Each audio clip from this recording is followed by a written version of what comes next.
Hey guys, how's everyone doing? Enjoying the mangoes? The king of fruits has been here for some time now. I know how crazy everyone's about mangoes, but me and my family are not so crazy about mangoes. We eat like a few in the season and a few more when it comes from our farms. But this time, I think because of the corona, we are not being able to get it, and the cyclone hit us hard, so I think we've lost quite a bit of it anyways. Doesn't matter, life goes on, and today I'm going to be making some mango shortbreads for y'all.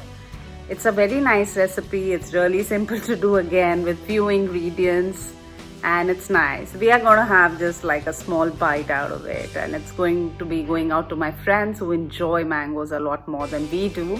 It's a beautiful sunshine color with some greens with pistachios and almonds, and it's nice, it's heavenly, and I hope you guys give it a try. It's really good. Bye.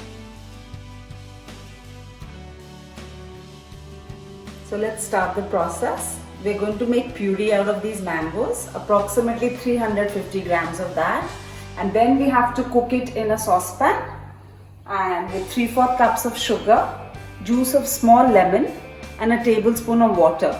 So I think I took approximately 4 mangoes. We got 350 grams of puree. So I'm going to be adding it to the saucepan now. Taste your mangoes because you can adjust your sugar accordingly. Here goes in a tablespoon of water. This is juice of a very chota sa lemon, as small, yeah. I'll just mix this first. This is approximately 3/4 cups of sugar. So if your mango is really sweet, you can reduce your sugar. Just check it. I'm just holding back some right now. Reduce the heat and just cook it till you get a thick consistency. Do remember that when you get it off the stove and as it cools also, it thickens up. And while it's cooling, we are going to prepare the batter for this. So it's been on heat for 15 minutes. See, it's reduced. Don't make it too thick because as it cools, it's going to thicken. I had tasted the puree and I found it quite sweet. So I took out approximately 1.5 tablespoons of sugar. I had kept it aside. I've not added that. So taste your mango and add the sweetness. Also, it's according to your sweetness level. And the other thing you should do is after you puree your mango, do strain it and then get on with the process. That's it. I'm going to keep this aside and then we are going to start with the shortbread cake batter.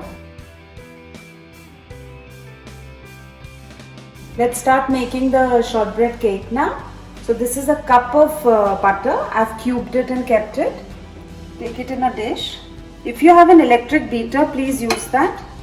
I don't have one here, so I'm making do with whatever I have, so it takes me longer for everything. In this, we add in a cup of sugar and then we are going to beat it till it's light and pale. You guys can do it with an electric beater, it'll be much faster. See, it's gone light and it's pale in color now. At this point, I put my oven to preheat at 170 degrees centigrade. 2 cups of all-purpose flour.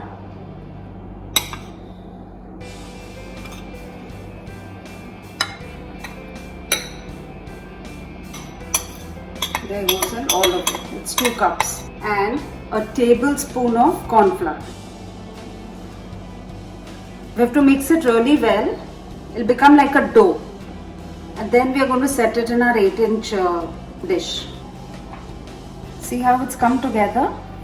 It's not like a cake batter. It's like a cookie dough. At this point, take out 1/4 and keep aside. This we'll use for the crumble. I'll explain later. Here's my dish. I've lined it with parchment paper. Sorry, those are splashes of my mango puree. And in goes the. So all of it is in the dish. Now I'm going to use my hands. You don't have to. It's your wish. Just level it together. It's a shortbread, so the texture is different from a cake. If you feel there's little less, just take out from somewhere else and just balance it all out. Just level it. When we put it in the oven, it's going to be baked only for 8 to 10 minutes at 170, not for longer. We take it out at 8 to 10 minutes and we let it cool. And then we'll spread the puree that we made and the crumble we'll make after that. I'll show you that after. Ready to go into the oven at 170. It's out of the oven and I've left it to cool. That's why I'm being able to hold it. So just let it cool fully. And do you remember we'll get some dough aside. So this is that dough. In that dough, we're going to add a tablespoon of regular flour, maida. And we'll just mix it. Just make a crumble out of it. Don't make it pasty. So the crumble is ready. It should be like a sand texture. If you are feeling it's feeling very pasty, you can add a little more flour, but do it very delicately and open up everything. So now we keep this aside. Again, preheat your oven to 170 degrees. We are going to put in the puree we had made. So here we're putting, see how thick it has become. We're going to spread it evenly. Take your crumble mixture. Just make a topping. Wherever it seems a little empty, just adjust your crumble. And after that, we take slivered pistachios and almonds. Now this is approximately 2 to 3 tablespoons, but you can increase it. Like, just feel free to add or decrease whatever. Almonds. Now we'll keep it in the oven at 170 degrees for 15 to 20 minutes. I'd increase the time a little because it was not done in 20 minutes. It's done. The color is gorgeous. Keep it on a wire rack to cool and we'll cut it after it's cooled down. It's totally cooled and now we're going to slice it into pieces. Be careful when you slice it, don't break it. Take a nice sharp knife.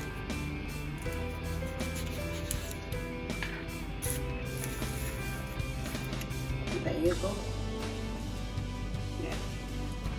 Try it, let me know how's it. Do subscribe, do like and do share. Enjoy baking, guys. Bye.